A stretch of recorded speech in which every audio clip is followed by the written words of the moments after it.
والله هەروەکو سەرۆکۆزیران مەسرور بارزانی ئەمڕۆ ئاماژەی بەوە کرد کە زۆر بەرنامە و پیلەندانرا بۆی قەرەواری هەرێمی کوردستان لاواز بکرێت بەڵام نەیانتوانیوە ناشتوانن. ئەمەوێ لەم بارەوە قسەکەم لەگەڵ میوانەکەم بەڕێز دکتۆر محەممەد ئەحسان سیاسەتمەدار و شرۆڤەکاری سیاسی کە لە زاخۆوە لەگەڵمە. دکتۆر محەممەد سپاس کە لەگەڵ کوردستان 24 ئەگەر تێبینی بکەن لە گوتاری بانگەشەی هەڵبژاردن لایەنێک هەن کە بە زەقی داوا دەکەن قەوارەی هەرێمی کوردستان نەمێنێت و ڕادەست بکرێت و لایەنێکیش داوای پاراستنی ئەم قەوارەیە دەکات. ئەمە بۆچی؟ پێشەکی زۆر سپاس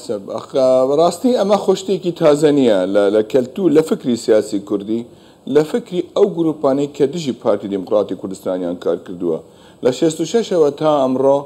ئەم فکرەیە ئەم عەقیدەیە ئەم دۆکترینەیە ئەم بۆ چۆنیان هەیە هەر قۆناغێکی لە قۆناغەتی شتێکی هەبێت کە دژی قەوارەی کوردستان بێت و بەسەرکرداتی پارتی دیموکراتی کوردستان بێت ئەوەی لێ دەرەچێ بەڵام شتەکەی کە تعجب بۆمان ئەوەیە ئێمە حەزمان لێە پێکەوە وڵاتە ئەوەدان کرد ئێمە حەزمان ئێوە پێکەوە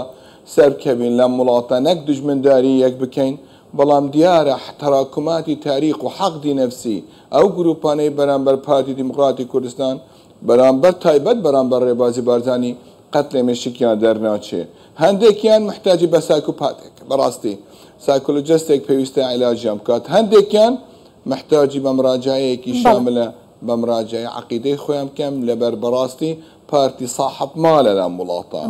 عەقیدەکەی ئەوەیە و تەجروبەکانی تاریخیش ئیثباتی کردووە لە 66ەوە تا ئەمڕۆ صاحب مالە هەموو جارێ پارتی تەقەی ئەخیری و ئەکەمیش باشە دکتۆر محەممەد لایەنەکانی دیکە خۆیان بە خاوەن ماڵ نازانن بێشەک خۆیان بە خاوەنمان نازن هەندێکیان موعەجەری پارە ئیجارەکەی خۆی نەدەفعکراویشیان ئەزانن دکتۆر ئەگەر فکرێکی سیاسی دوازانی ئەمان خۆیان هەندوونەوە وتار هەیە لە فەدای هەڵبژاردن وتارێک هەیە مەقبولە وتارێک هەیە تۆ مەقبولە باشی شکستەکانی خۆی لە حکومەت بکەیت باسی هەندێک شت بکەیت کە نەکردێ باسی خەتاکانی خۆت بکەیت خەتاکانی حکومەت بکەیت باچی بووچوونەکەی خۆی ئایندەی بکەیت لە لای منەوە ئەمە لە سیاست و لە کاتی هەڵبژاردن شتێکی زۆر پرۆسێسێکی دیموکراتیە شتێکی زۆر جوانە بەڵام بەتاعن لە پرۆسێسێکی دییان تەزلیلی ناخ بکەیت درۆ بە درۆ بە درۆ بە درۆ تاکو ئەخیری ئەمە جێگای داخە ئەمە پێت ناچێت تۆ بیان و ئەبێتە ڕاستی بڵۆکێکیان لە بنەیەکی تەواو لە ئاوەدانکردنی ئەم وڵاتە ئەمە جێگای داخە کە بە قوڵە قۆناغەیە ئەمە سەبەبەکەی ئەوەیە ئەگەر حزبی سیاسی بە ئیدارەی مناڵێکی ڕەوزە بێت ئایندەکەمان ئەمە لێ دەرەچێ ئەمە لە پێشەوەمان ماڵتیە و ئەگەر حزبێکی سیاسی مراهقینی سیاسی زۆری تێدا بێت ئەمە نەتیجەکەیتی باشە دکتۆر ئەبینین کە لەم بانگەشانەدا هەندێک لایەن داوای نەمانی قەوارەی هەرێمی کوردستان و تێکدانی ئەم قەوارەیە دەکەن کە بە خوێنی شەهیدان بەرهەم هاتووە ئەم گوتارە بەم شێوازە بۆ لە بەرژەوەندی چه لایەنێکدایە لە بەرژەوەندی خۆیانیش نییە لە بەرژەوەندی هیچ کەسێکیان نییە بەڕاستی قەوارەی هەرێمی کوردستان لەسەر خوێنی شەهیدانی ئەم وڵاتە دامەزراوە ئەم هەرێمە بە خوێنی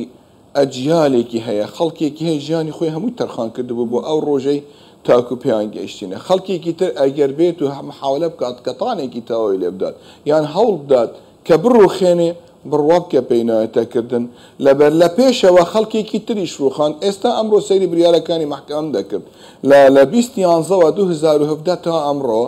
هەموو بریارەکان ئەوە بوو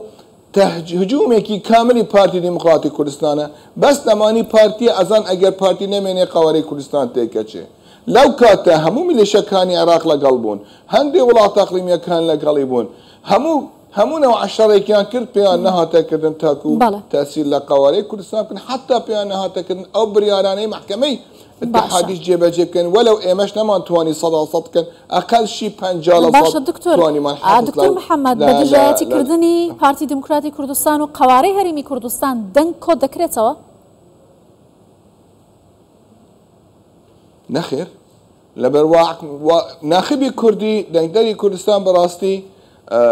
من زۆر متابەیان پرۆسێسەکەم بڕوا بکە سەیریکە لەبەر ئەو خطابە ناشرینەی کە خەڵکی بە خەڵکێکی تر بەکاریان دژی پارتی خەڵک زیاتر خیرەتی هەستاوە ئەڵێ نەخێر من بەشدارە بم هەڵبژاردن من ئەڕۆم دەنگەدەم بۆ حزبەکەی خۆم تاکو ساحب و ئەم خەڵکە نەهێڵم لەبەر ئەمان بەم ئەسلوبە نامشرینە بەم فکرەیە بەم عەقیدەیە ناشرینەیە بەم کەمپێنەی ناشرین نەخێر خزمەتێکی گەورەیە بۆ پارتی دیموکراتی کوردستان لەبەر وجهی حەقیقەتی ڕاستیەکانی کەلەمێشکیانە بۆ خەڵک دەرەچێ خەڵکێک ئێمە پێرفێکت نەبووین بەڕاستی با بڵێن یعنی گلە و گازندەی لەسەرمان زۆر بوو ئەمە حەقیقەتە بەڵام خەڵک کە ئەوانە بین ئەڵێن خاتری خوا با حیفاز لەسەر کوردستان بکەین بە مراجعەیەکی خۆمان بکەین با مەجال نەدەین بە خەڵکێکی وا تاکو قوارەی کوردستان کۆمپلیتلی تێک بچێ ئەم وڵاتە وێران بێ. بەڵێ بەڕێز دکتۆر محەممەد ئەحسان سیاستمەدار و شرۆڤەکاری سیاسی زۆر سپاس لە زاخۆ لەگەڵمان.